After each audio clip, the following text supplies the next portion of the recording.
मनोज जी, ऐसे में क्या लग रहा है कि ओवरऑल अब देखा जाए तो इस हफ्ते में अभी नेक्स्ट वीक के लिए आपको क्या लगता है कि कौन सी ऐसी कमोडिटीज हो सकती हैं जो निवेशकों के लिए एक बेहतरीन सौदा हो सकती हैं? देखिए, यहाँ पे नेक्स्ट वीक में दो कमोडिटी के ऊपर नजर रखना चाहिए। हम्म। बुलियन पे से गोल्ड हम देख रहे हैं कि यहाँ पे सपोर्ट्स लेवल के आसपास कीमतें फिर आती हुई नजर आ रही है। हम्म। भारतीय बाजारों में कीमतें अभी 1,51,000 52,000 के दायरे में ट्रेड हो रही है। अगर यहाँ पे थोड़ा और डीप करेक्शन आता है हम्म। और कहीं भी कीमतें 1,50,000 से 1,48,800 की रेंज में आती है तो वहां पे गोल्ड में बाय करके चलना चाहिए 1,45,500 के नीचे के स्टॉप लॉस से। हम्म। ऊपर में 1,53,000 और 1,55,000 के लक्ष्य नेक्स्ट वीक के लिए रखे जा सकते हैं। हम्म। वहीं दूसरी कमोडिटी इंडस्ट्रियल मेटल पैक से कॉपर होगी। कॉपर में हमने देखा है कि कल वहां पे जो है एलएमई पर 7 सप्ताह के उच्च स्तर देखने को मिले थे। हम्म। कीमतें $13,300 के पार निकलती हुई नजर आई थी और $13,000 पर मेट्रिक टन के ऊपर कीमतें एलएमई पर बनी हुई है। तो कॉपर नेक्स्ट वीक के लिए एक मजबूत बेट लगता है। हमारा मानना है कि जो कॉपर का मे कॉन्ट्रैक्ट है वहां पे 1280 के स्तर मिले तो उसमें बाइंग की रणनीति बनाना चाहिए। स्टॉप लॉस वहां पे जो रखना है 1262 का रखना है। टारगेट 1310 तक के रखे जा सकते हैं। जी। मनोज जी, मिडल ईस्ट में ईरान को लेकर अब जो तनाव लगातार बना हुआ है, इसी बीच अमेरिका के राष्ट्रपति डोनाल्ड ट्रंप का एक और बड़ा बयान सामने आ गया है। ट्रंप ने ये कहा है कि अमेरिका ईरान के खिलाफ किसी भी स्थिति में न्यूक्लियर हथियार का इस्तेमाल नहीं करेगा और साथ ही उन्होंने ये भी संकेत दिया है कि अमेरिका फिलहाल बातचीत और सीमित सैन्य रणनीति पर ही आगे बढ़ना चाहता है। और इस बयान के बाद वैश्विक बाजार और राजनीति में हल्की राहत और नई चर्चाएं शुरू हो गई हैं। ऐसे में क्या लगता है आपको कि ये ट्रंप का बयान ईरान संकट को शांत करने में कितनी मदद करेगा और क्या इससे लगता है कि ईज ऑफ जल्द होता हुआ दिखाई देगा? देखिए, मैंने शो की शुरुआत में ही बोला है कि जो यूएस लॉ के अनुसार वहां पे 60 दिन के बाद उनको लड़ाई जारी रखने के हम्म। लिए परमिशन लेनी पड़ेगी सीनेट हम्म। की, हम्म। जो वहां पे पॉसिबल लग नहीं रही है। ओके। दूसरा, यहाँ पे जहां तक एटॉमिक जो है वेपन यूज करने का सवाल है तो उसके लिए भी जो राष्ट्रपति जो है उनको वहां पे सीक्रेट कोड हासिल करने के लिए जो वहां की कमेटी है ओके। उसकी परमिशन लेनी पड़ती है और वो कोई इजी टास्क नहीं होता है। ओके। और ऐसी जो लड़ाई है उसमें सीधे तौर पे वहां पे कोई भी परमाणु हमला किसी देश के ऊपर कर सके ऐसी वहां पे जो है पॉसिबिलिटी नजर नहीं आती है। ओके। मेरा मानना है कि यहाँ पे ये शांति वार्ता स्थापित करने के लिए यूएस और इजराइल की तरफ से लगातार एक प्रेशर टैक्टिक्स जो है ईरान के साथ किया जा रहा है, लेकिन ईरान भी इस चीज को भली भांति समझ रहा है और इसीलिए वो कोशिश कर रहा है कि 1 मई तक कैसे भी यहाँ पे जो शांति की वार्ता की वो है टाला जा सके, ताकि अगर वहां पे यूएस प्रेसिडेंट अगर सीनेट की परमिशन नहीं लेते हैं तो स्वाभाविक रूप से उनको फिर वहां पे शांति वार्ता के लिए आगे आना पड़ेगा और फिर ईरान वहां पे सरेंडर करता हुआ नजर नहीं आएगा।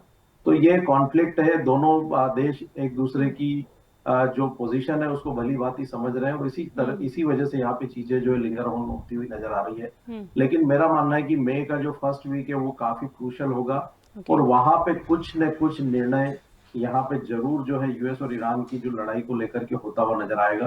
और इस दिशा में हम आज देख भी रहे हैं कि यूएस प्रेसिडेंट ने यहाँ पे लेबनान और इजराइल का जो सीज फायर हो 3 सप्ताह के लिए एक्सटेंड किया है।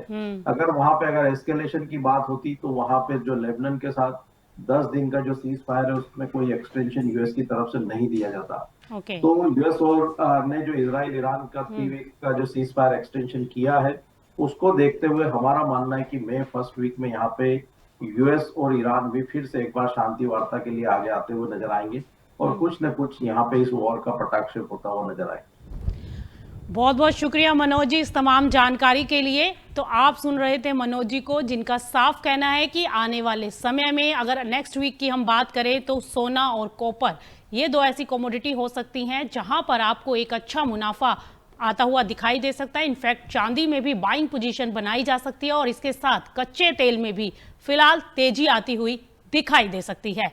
तो आपने जाना कि किस तरीके से सोने और चांदी के अंदर खरीदारी के मौके यहां पर बनते हुए दिखाई दे रहे हैं। और ऐसे में अब बात करते हैं हम एग्री कमोडिटीज की, और एग्री कमोडिटीज पर आपको लिए चलते हैं और नजर डाल लेते हैं कि आज के बाजार किस दिशा में कारोबार करते हुए दिखाई दे रहे हैं। सबसे पहले बात अगर मसालों की करें तो मसालों में जो गिरावट आ रही थी अब वो कहीं ना कहीं थमती हुई दिखाई दे रही है। हल्दी के अंदर भावों में एक बार फिर से निचले स्तरों पर खरीदारी लौटती हुई दिखाई दी है और भाव वायदा के अंदर 16,600 के स्तर स्तरों पर कारोबार करते हुए दिखाई दे रहे हैं।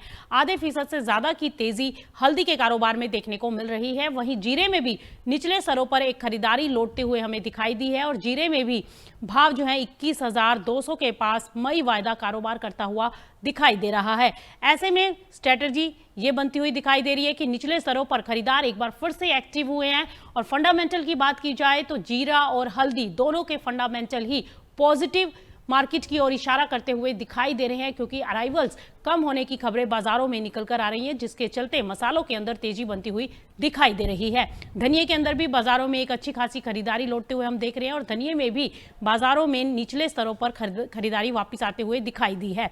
और आज की बात करें तो आज भी भाव हल्की बढ़त के साथ कारोबार करते हुए दिखाई दे रहे हैं। 13,500 के आसपास वायदा में कारोबार देखने को मिल रहा है। वहीं अगर कॉटन ऑयल सीड केक की बात करें तो इसमें भी आज हल्की खरीदारी निचले स्तरों पर आती हुई दिखाई दी है। ग्वार में भी बाजार आज हरे रंग के साथ कारोबार करते हुए दिखाई दे रहे हैं। आज हफ्ते का आखिरी कारोबारी दिन और हफ्ते के आखिरी कारोबारी दिन सभी एग्री कमोडिटीज आज हरे निशान के साथ कारोबार करती हुई दिखाई दे रही हैं और भावों में निचले स्तरों पर एक बार फिर से खरीदारी लौटते हुए दिखाई दे रही है। ऐसे में आने वाला हफ्ता मसालों के लिए अहम रह सकता है, क्योंकि मसालों को लेकर अभी भी बाजारों में काफी खबरें निकल कर आ रही हैं। कहीं बाजारों में फिजिकल में बात करें तो गिरावट का दौर देखने को मिल रहा है, जबकि वायदा के अंदर बाजार रिकवर होते हुए दिखाई दे रहे हैं।